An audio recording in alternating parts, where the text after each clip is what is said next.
The other morning, just before sunrise, I got up early for a change.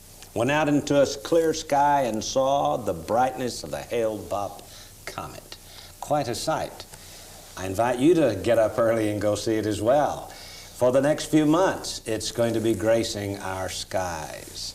Perhaps there is a scriptural, shall we say, prophecy concerning the HALE-BOPP comet. Gary Stimmer is here to discuss with me the comet Cometh. The comet Cometh. And at the time this program airs, JR, that comet will be visible morning and evening. And it's going to be visible morning and evening for quite a while because it's called a circumpolar comet. That means it makes its entry above the sun relative to the Earth's orbit, sort of dives toward the south. And for people who may be watching this from Canada, HALE-BOPP stays up in the night sky all night long. It's quite an object. As we make this program, we're not really sure how bright it's going to be, but people are excited about it, and we think that there is reason to link it with certain prophetic aspects of Scripture. Psalm 97 says, "Light is sown for the righteous." That's verse 11. Light sown. If a farmer takes a handful of seed and casts the seed and turns each of those seeds into light, metaphorically speaking, you have a comet's tail. Is this what the psalmist had in mind when he said, "Light is sown for the righteous"? And then, of course, verse 3 says, "A fire goeth before him." Verse 4 says, "His lightnings enlightened the world. The earth saw and trembled." Is this one of those signs in the heavens referred to by our Lord? For you know, Gary, in Luke chapter 21 and verse 25 it says, "And there shall be signs in the sun and in the moon and in the stars, and upon the earth distress of nations with perplexity, the sea and the waves roaring." Fascinating. Well, it is. And you know, JR, for several thousand years prior to this century, and of course we have telescopes and all kinds of scientific aids now that have almost reduced comets to a clinical detail. But before we had all these telescopes, people used to be terribly frightened of comets, and they used to associate comets with changes of power. It was said that when a comet swept by, an old rule would die and a new one would be born. And I was thinking about that a while back. The great comet Halley swept past the Earth in 1066, the time of the Norman conquest. And the Normans, of course, were victorious in England. And Halley came rolling by at 76-year intervals. The last time it came by planet Earth was in 1986, and I'm sure that everybody who's watching this right now remembers when Halley came by because it was in the front pages. And then I stopped to think, well, what regime fell following Halley's appearance in 1986? I guess the Soviet Union fell. That was the time when Gorbachev was dethroned in the months just following the appearance of Halley. It was the time when the Berlin Wall came tumbling down. So maybe those old timers had something after all. Wow. Well, you know, even the Jewish historian Flavius Josephus, who wrote in the 1st century, described a comet that was suspended in the heavens for about a year, he said. Just before the destruction of the Jewish temple in AD 70 by the Roman army. They thought back then that that comet was a harbinger of God's judgment upon Jerusalem and the temple. Now, something interesting is going to happen on March 23rd of this year. And it has at least two aspects that we know of. Number one, Comet HALE-BOPP, and the truth will soon be known about just how bright it'll be.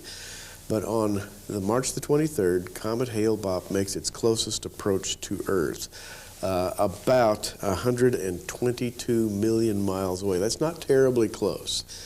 Some comets have come a lot closer. But that's the date upon which HALE-BOPP will be at its brightest apparition morning and evening. Well, that just happens to be the Jewish festival of Purim, and JR, an eclipse of the moon happens on that very same night. 3 events linked together. Yeah. It makes you wonder, doesn't it? That's incredible. for there to be an eclipse of the moon on another Jewish holy day. In fact, we have been charting these moon eclipses and have actually found the last 5 moon eclipses. 5 of them, not 2, not 4, but 5 moon eclipses on the last successive Jewish holy days. Tell us when the first one occurred, Gary. And it's kind of interesting the way this came about, too, because at first we only reckoned 2 of them. Yes, we only knew of 2. That's the 2 last year. Yeah, the 2 in 1996. And then we began to scratch our heads, and JR said, we should look and see if there are any more. And we began to look backward from 1996 and discovered that in October the 8th of 1995, on the Feast of Tabernacles, there was an eclipse of the moon. Prior to that, on April 15th of 1995, Passover, there was an eclipse of the moon. So that means April Passover 95, there was an eclipse of the moon. October Tabernacles 95, there was an eclipse of the moon. April 3rd, Passover 1996, there was an eclipse of the moon. September 27th, 1996, Tabernacles, there was an eclipse of the moon.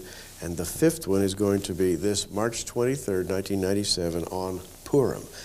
That's 5 in a row, JR, and that's so, that cannot be. It cannot be a coincidence. That's absolutely mind-boggling to think that 5 eclipses of the moon in a row would appear on Jewish holy days. And if this year had a leap month in the Jewish calendar, it would have occurred on Passover again. And probably on Tabernacles. And the following September on Tabernacles again. But we had a leap month, a 2nd month of Adar, a 13th month to the Jewish calendar year, in order to correct them with what they felt was the solar year. And so it threw everything off. But 5 Jewish holy days, moon eclipses. Now, I want to go back at this point now and look at Luke 21:11 again. Jesus talked about the latter days, and listen carefully to what he said. And great earthquakes shall be in divers places. Well, we know that the earthquakes are on the rise. We've studied that. Famines. Scientists tell us that global famines are on the increase worldwide. Pestilences. That would be diseases, epidemics. We have AIDS, an incredible epidemic. And then right after that, Jesus says, and fearful sights and great signs shall there be from heaven. So it is not stretching things to say that we may be seeing great signs in the heavens right now. Not only will the 23rd of March be Purim and the time of the HALE-BOPP comet's closest appearance to the Earth, and a blood moon or moon eclipse, but it is also the vernal equinox, the time when the sun crosses the equator, coming north for the summer. True. And so all of that in the same couple of days right there, at March 21st, 22nd, 23rd. That's really powerful. Not only that, but just a few days before, on the 9th of March, there was a solar eclipse over the Mongolian, Siberian border in eastern Russia. And at that eclipse, when the sun was obscured by the moon, the HALE-BOPP comet appeared nearby. Now, this is a very rare occasion. In the March edition of Astronomy magazine, March 1997, Alan Hale, the man from whom the HALE-BOPP comet is named, writes an article, and he says, such a sight, combining 2 of the most impressive phenomena in nature, is extremely rare. Less than a half-dozen eclipse comets have been seen throughout recorded history. The last one in 1948. Gary, that was the year of the birth of Israel. I wonder if he knew what he was saying. We've got a table full. So. We have a table full of astronomy magazines here. I'm looking at the January 1997 Sky and Telescope. The eclipse comet to which he refers here came in 1948. It was most visible in northeastern Africa. And if you had been standing in the plains of northeastern Africa you would have seen an eclipse of the sun revealing this incredible comet. A great sign in the year of Israel's birth. J.R., something's going on for those who take the time to watch. It's amazing. Remember again, Jesus said in Luke 21:25, there would be signs in the heavens, signs in the sun and the moon and the stars in the days just prior to the second coming of Jesus Christ. And here in Psalm 97, we have a fire goeth before him, his lightnings enlighten the world, light is sown for the righteous. We'll be back in just a moment.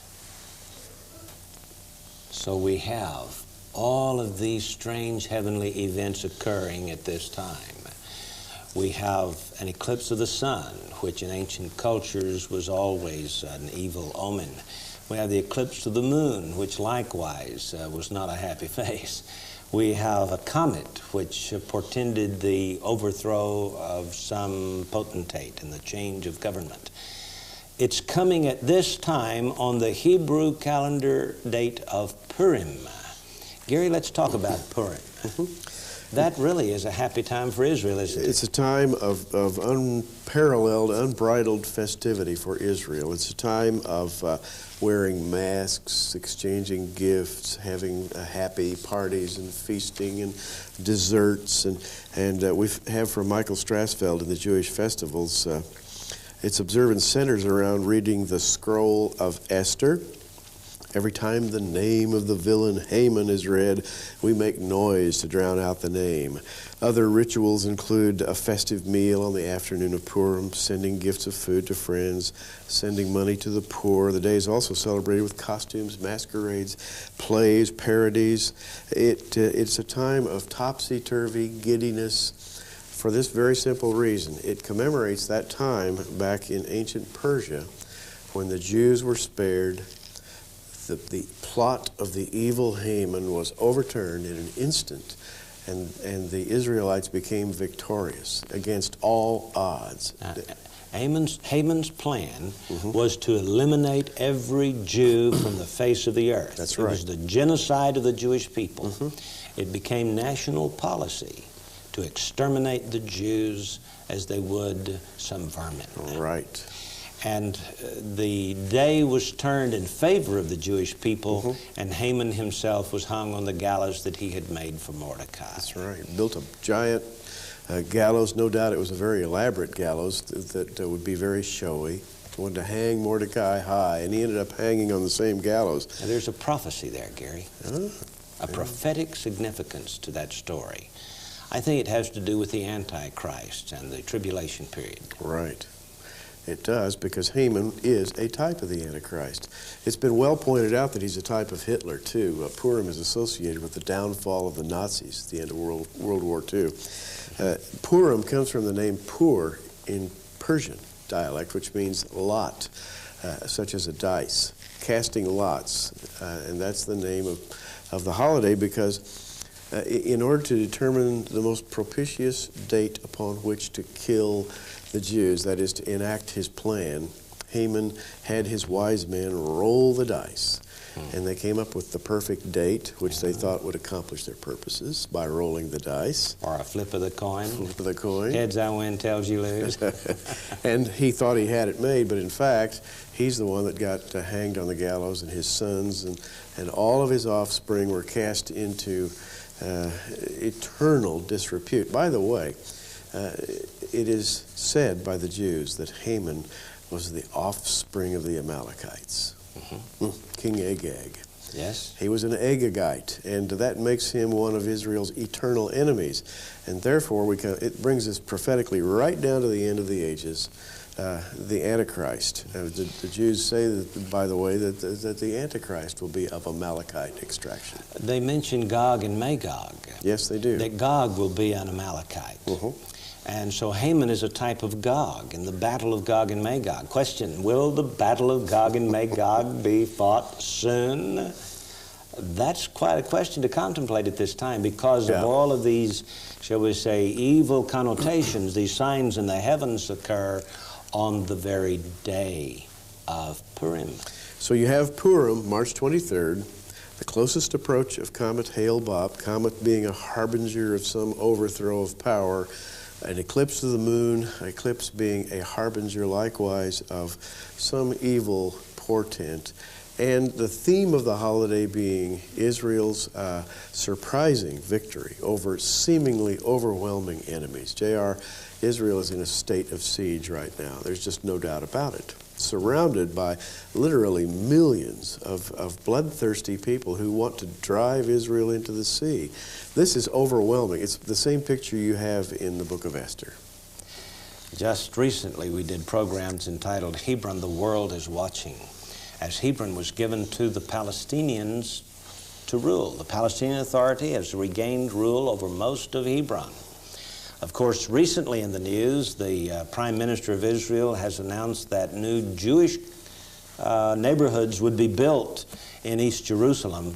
And of course, the Palestinians are up in arms again over it and threaten more bloodletting. There's no compromise on the part of the Palestinians. There's no give and take. It's all take. It's all take. We don't give. It's kind of like the old Russian motto, what's mine is mine, what's yours is negotiable. And that's sort of the Arab point of view. It's only one way. Coming back to Psalm 97, J.R. talked about verse 11 that talks about light being sown for the righteous. But J.R., in that psalm, we have the judgment of God being accompanied by fire. Verse 3, a fire goeth before him and burneth up his enemies round about. His lightnings enlightened the world. The earth saw and trembled. These are all light phenomena. And what we're talking about here with the comet, with the eclipse and so forth, are light phenomena. Yes. It appears that a war of some sort is being described here, accompanied by perhaps celestial signs. And we're speculating now, but I think we're on fairly firm ground. Even the political analysts in Israel believe that Israel is imminently going to go to war with Syria. And of course, the strife with the Palestinians also, I think, comes into play here. Finally, the scriptures here say in Psalm 97, now, please understand that Psalm 97 appears to describe 1997. And we don't know until it's all said and done, but we can tell you that the first 96 Psalms did describe events that occurred in each of the years numbered according to the Psalm. This 19th book of the Old Testament appears to be a prophecy of that which will occur in the 1900s. In Psalm 48, we have the story of the birth of Israel, which took place in 1948. And 1991, we had the war in the Gulf. Psalm 91 described it so magnificently that Time magazine said on February 25th, 1991, that Psalm 91 had become the favorite song of the soldiers in the desert. It went on to read or to print the verses that described the Scud missile attacks. Yes. And this is true of Psalm 93, 94, 95, 96. 1997 may be a year for conflict and strife. If so, Israel will win, hands down. And the interesting thing about it all, Gary, is verse 10. Ye that love the Lord hate evil. I like that. I mean, at least it gives us the opportunity here to say we take a stand against evil. And I want to add, as we're closing here, a couple of thoughts. One is, remember, Purim is the holiday that's being highlighted by this astronomical light show. And Purim celebrates a time of giddy victory. Just, you know how overwhelmingly happy you are when you win and you thought you were going to lose. Defeat seems to be imminent. What a year for an eclipse and a comet to place emphasis upon this theme, just when Israel appears to be overwhelmed by enemies. And finally, too, I've read several astronomical accounts of Comet HALE-BOPP, and they're all agreed on one thing, that in their entire lifetime of comet watching, they've never seen a comet that has such quizzical and difficult to analyze light curve behavior as Comet HALE-BOPP. It just adds a little more mystery to this particular apparition. How about that? Well, verse 10 continues, he preserveth the souls of his saints, he delivereth them out of the hand of the wicked. If the saints here represents Israel, they will be delivered. If this verse represents Gentile Christianity, we could be delivered too. And so it's really going to be exciting to see how this year is a pivotal year. It's going to be exciting to see how it all comes out. We'll be back in just a moment.